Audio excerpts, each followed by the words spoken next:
Hey everyone, so glad you're joining me. Welcome to today's explainer. Now, yes, before you ask, I am an animated fox. Why a fox? Well, think about it. Throughout history, foxes have always been the ultimate symbol of cunning, careful observation, and calculated strategy, which kind of makes me the absolute perfect guide for what we're digging into today. We are breaking down a seriously timeless strategy of power, one where calculated silence, literally just keeping your mouth shut at the exact right moment, becomes your ultimate weapon. All right, let's just jump right in. Take a look at our source text for today. This is Law 4 from a literal masterclass on historical strategy, and the rule itself is remarkably simple. Always say less than necessary. The core argument here, it's that talking too much actually backfires. It makes you appear common, predictable, and frankly, way less in control. To really master this concept, we're going to follow a clear blueprint today. We'll cover the law of silence, the transgression, the observance, fatal words, and finally, the reversal. So let's start with part 1, the law of silence, and the incredible power of the pause. Let's define exactly what this rule dictates and why, psychologically speaking, withholding words is just so deeply effective. The core judgment here is actually super fascinating. When you try to impress people with words, the more you talk, the less in control you seem. It's wild, right? The text argues that keeping your words vague, open-ended, kind of sphinx-like, inherently creates this intimidating, powerful aura around you. Even if you're saying something completely banal, silence makes it seem original and profound.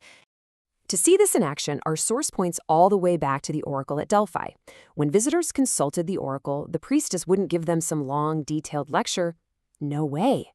She would utter just a few highly enigmatic words.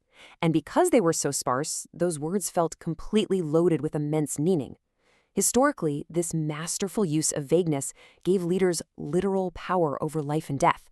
Why? Simply because no one dared to disobey the mysterious. Moving on to part 2, the transgression. We're calling this one the boastful soldier. Let's look at a catastrophic failure of this law in ancient Rome. What actually happens when a powerful figure just cannot stop talking? Well, this timeline traces the incredibly rapid downfall of Gnaeus Marcius, better known as Coriolanus. Back in the 5th century BC, this guy was a legendary military hero. Because he was always out on the battlefield, very few people knew him personally, right? And that gave him this massive aura of mystery and grandeur. But in 454 BC, he decides to enter politics and run for consul. And the moment he opens his mouth to campaign, it's an absolute disaster. He boasts arrogantly, he makes these sour jokes that only appeal to the wealthy patricians, and he openly insults his opponents. Weeks later, when a grain shipment arrives for the starving public, he actually takes the Senate floor to argue against distributing it. He even condemned the whole concept of democracy. The result? The people completely rioted, and Coriolanus faced lifelong banishment. So the absolutely crucial point here is that Coriolanus' inability to control his words cost him everything, all of his power. The text beautifully notes that the human tongue is like a beast straining to break out of its cage. And because Coriolanus couldn't tame his tongue, the mystery completely vanished. He just revealed himself to be a common braggart. The gap between the legend and the reality was so disappointing that the very citizens he wanted to rule actually celebrated in the streets when he got exiled. Which brings us to part 3, the observance. Let's look at the enigmatic king. Okay, so we just saw how over-talking completely destroyed a leader. Now I want you to look at this agonizing, frankly brilliant process that King Louis XIV used to keep his court completely off balance. First, his nobles and ministers would spend days and nights fiercely debating issues of state. Then, 2 representatives would finally present the opposing options to the king in detail. Step 3, Louis would listen in absolute silence. When they finished, he'd just look at them, utter the incredibly brief phrase, "I shall see," and literally just walk away. He wouldn't say another word on the subject. Weeks later, he would simply act. By withholding his opinions, the humans around him, who, let's face it, are basically machines of interpretation, were left terrified and entirely under his thumb. I absolutely love this quote from our source by Primi Visconti describing the king. And hey, not just because I'm a fox myself. His expression is inscrutable, his eyes like those of a fox. It perfectly highlights how Louis used this self-imposed mask of silence to prevent anyone from deceiving him. Since nobody knew what he actually wanted to hear, they couldn't manipulate him. And as his ministers nervously talked on, just trying to fill that awful silence, they ended up revealing their own weaknesses that Louis would definitely use against them later. This really illustrates the stark contrast between our two historical figures. On the left, you've got Coriolanus, loud, blustering, insecure. By trying so hard to sound powerful, he lost all respect and got himself exiled. On the right, Louis XIV, silent, unpredictable, and incredibly sparse with his words. By holding his tongue, he created this unshakable aura of absolute majesty and control. Next up is part 4, Fatal Words, the Cost of a Joke. Let's travel to 1825 Russia for a high-stakes, literally fatal example of why you should never squander your words. Our source shares the story of a liberal rebel leader named Kondraty Ryleyev, who had been sentenced to death by the new Tsar Nicholas I.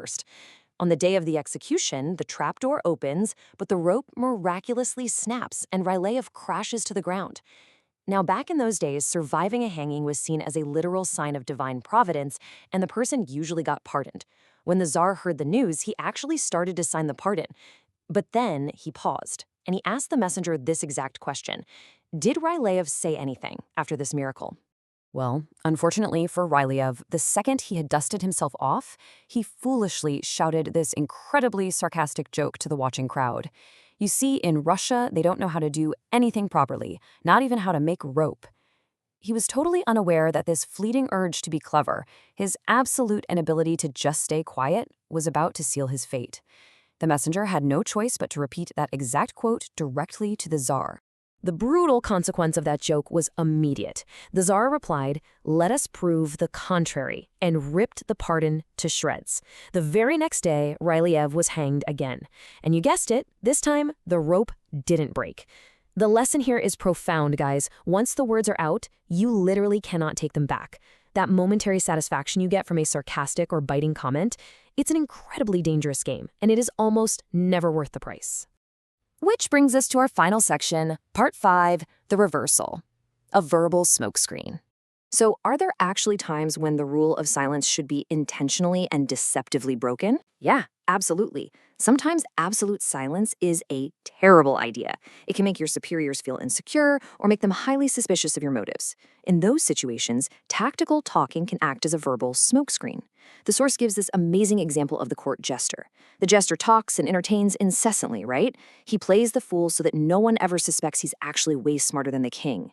By just bending your listener's ear with endless talk, you mesmerize and distract them. It makes you appear weaker, less intelligent, and kind of unsophisticated, which ultimately allows you to practice deception with so much more ease. You know who famously mastered this in the modern era? The artist Andy Warhol. When he was young, he realized pretty quickly that you couldn't get people to do what you wanted just by arguing with them. So later in life, he adopted this incredibly vague, oracular way of speaking during his interviews. He'd give these super short, ambiguous answers and just sit back and watch as interviewers twisted themselves in circles, desperately trying to interpret some profound meaning behind his totally meaningless phrases.